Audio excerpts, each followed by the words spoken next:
Everybody can hear me? Yep. Yes, okay. So this month's topic, in general, if I understand it, is on ritual. And when the very good Rabbi Lauren and I were talking about what would make sense for this evening, we talked about, we could do something on what we think of as classically when you think ritual, you think about, Havdalah, or, the rituals around Shabbat. Or even when we started talking about sexuality, we could talk about, mikvah, the Jewish ritual bath, or something like that. That's sort of more formalized, set apart, doing something particular that's ritualized. And we kept talking, and I don't know, this idea about thinking about sexuality through the lens of ritual started to really appeal to both of us. Ritual, in one sense, is this thing that you do as a set of gestures aimed at bringing you into the sacred, right? When we think about lighting Shabbat candles or something like that, right? Or a wedding. It's a formalized way of making something intangible tangible. Ritual is also something that, we think about it, as a habituated gesture, right? She has this ritual of going to visit her grandmother every Sunday morning, or, this sort of ritual way you brush your teeth, or the rituals around even birthday presents, or, there are all sorts of ways that this idea of rituality, if you will, can infuse our lives. And what does it do when we start thinking about our most intimate relationships, both potentially as a gesture aimed at bringing us into the sacred, and or as a set of a thing that we do all the time, and do we do it, this habitual kind of autopilot-y way, or with intention, or what, or what?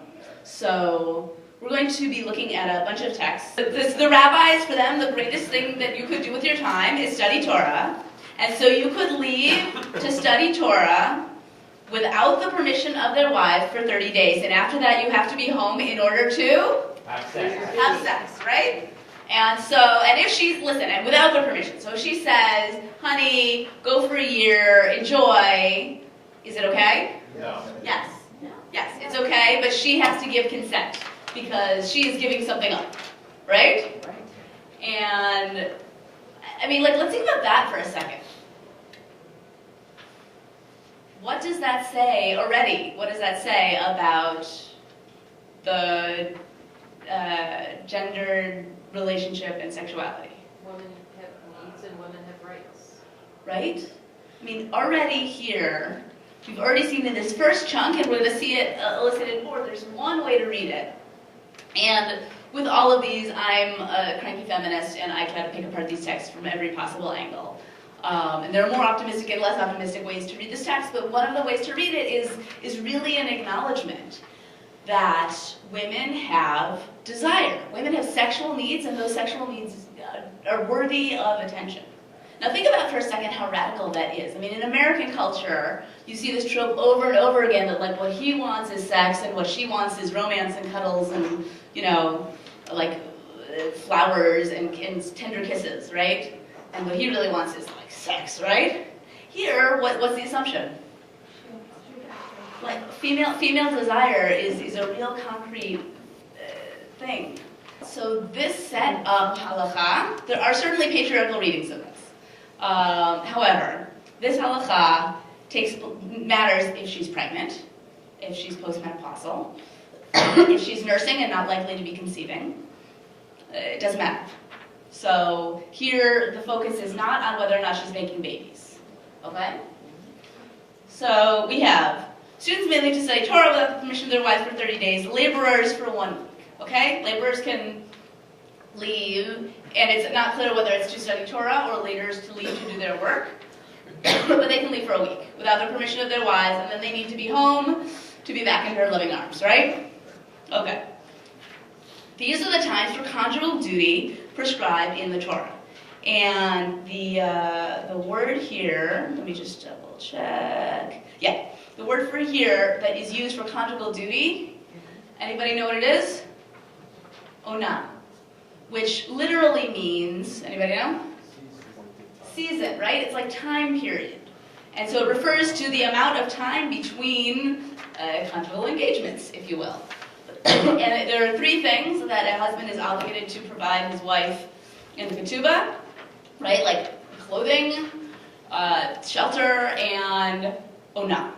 So, and again, they're again like, it was a patriarchal society. This is not like a feminist utopia or anything.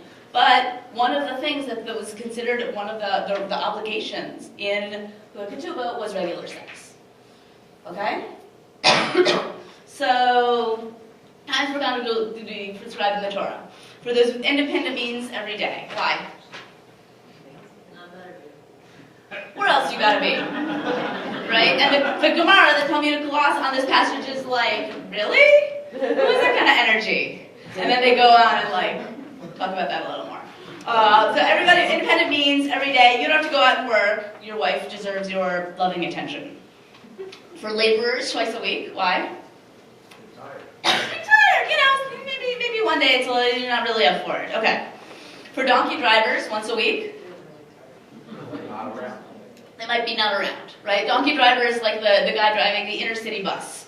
Except the bus went a little further out, they might not make it back to the neighborhood every single night. Okay. Camel drivers, once in every 30 days, because? Yeah, it's like, you know, it's the intercity bus, not the intra-city bus. So you're a little further out. For sailors, once in 6 months. What is a 21st century value that you can derive from this set of legal rulings?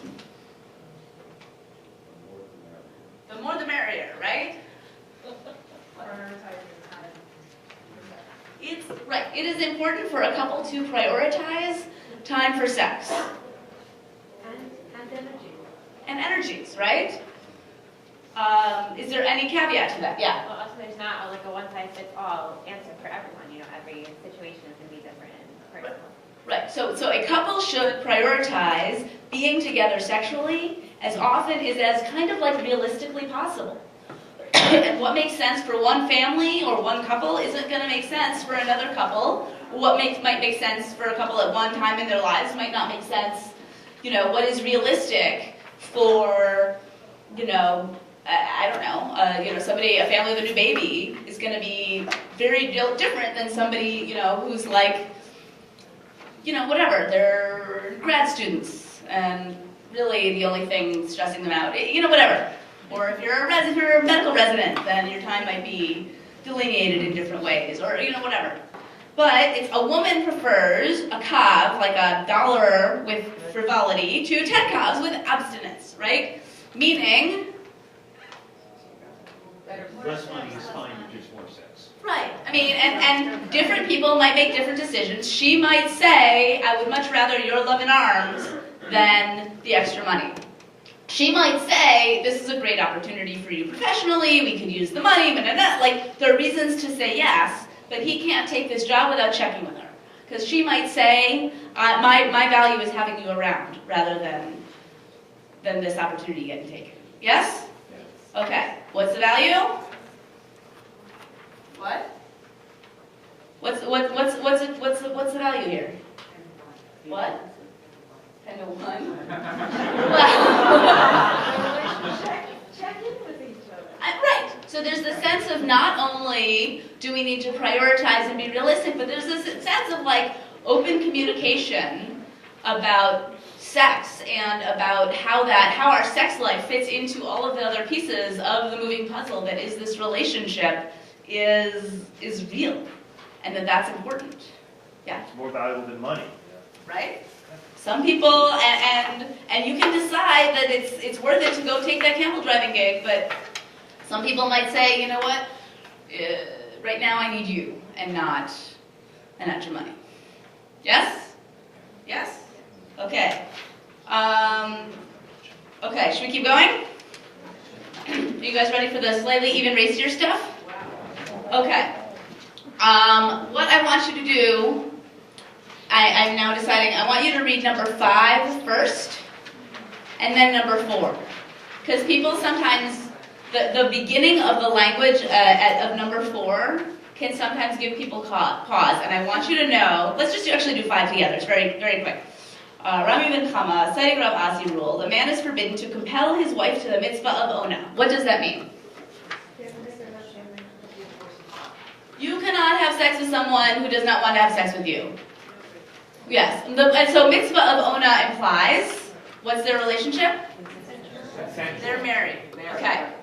North Carolina and Oklahoma didn't outlaw marital rape until 1993. What do you see here? The Talmud outlawed marital rape by the 5th century, okay?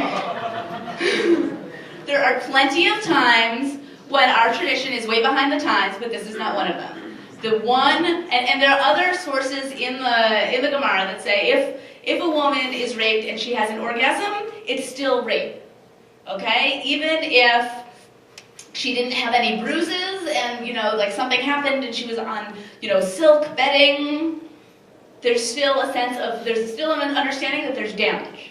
Because they, I think on some level, started to kind of grasp the concept of emotional damage. Did they fully, totally get it in terms of like the implications of sexual assault on the survivor? Probably not.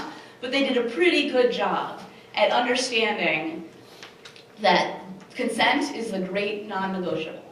And so when you read number 4, which I want to invite you to do together and try to puzzle out, obviously the beginning is a metaphor. What is it a metaphor for? What's going on? What do you make sense of? The second part, there's a little story. What do you think is happening? Please understand that everything that's going on in this story is consensual, okay? Yeah. So number 5 is cited from neither the Mishnah nor the Talmud. So what's the credibility of that source? Like, is it straight up from the Torah? Like, you can't do this? Or like, who said, like, where does it come from? So there are definitely places in the Torah where they talk about rape. Torah is not so big into rape either. Here we have this is a rabbinic source, so it's Rav Asi is an authoritative Amora, so he's not the generation of the Mishnah, he's the generation of the Gemara, of the Talmud. And so this is what's called law de Rabbanan. So it's not law de Oraita, it's not an official, it's not from the Torah, but it is a rule that is authoritative Jewish law that is derived from the rabbinic period, not from the Torah period. There are lots of other things that are d'Rabbanan. Not eating chicken with cheese is d'Rabbanan. Not carrying on Shabbat is d'Rabbanan. That's Jewish law, right? So, okay, go for it. And then of confusion. Okay, so we're just about time, so I'm going to pull this all together. The through thread here is about being fully present with the other person, right? You're thinking about somebody else. In your heart, you're still mad at them, but your body's doing this other thing, this connective thing, but your heart is not doing it. You've decided you're breaking up with them. You're drunk, and so you're not there, like nobody's home. What this text is saying, all of these don't, is aiming at getting it so that all of your heart, all of your soul, all of your intention is fully present with the other person, and that all of them is together with all of you. And that's the connection that the rabbis are trying to push us towards. And again, as we saw, that connection can be, baked, boiled, seized, whatever. It can look like a lot of things. And our Torah, our holy texts are pushing us to really, enjoy all of the pleasure that our body gives us and all of the ways that we can experience pleasure with another human being. But then all of us, that how you do this Jewishly is that all of you needs to be together with the other person, and all of them. And that gives us the opportunity to become like Rav, and to have that beginner's mind, where we can be talking and laughing with one another as though it is the first time every single time.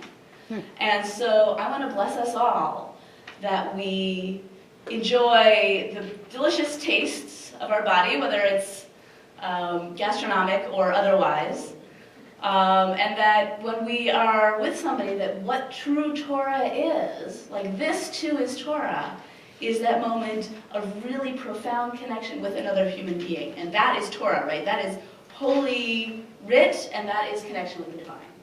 So, thank you.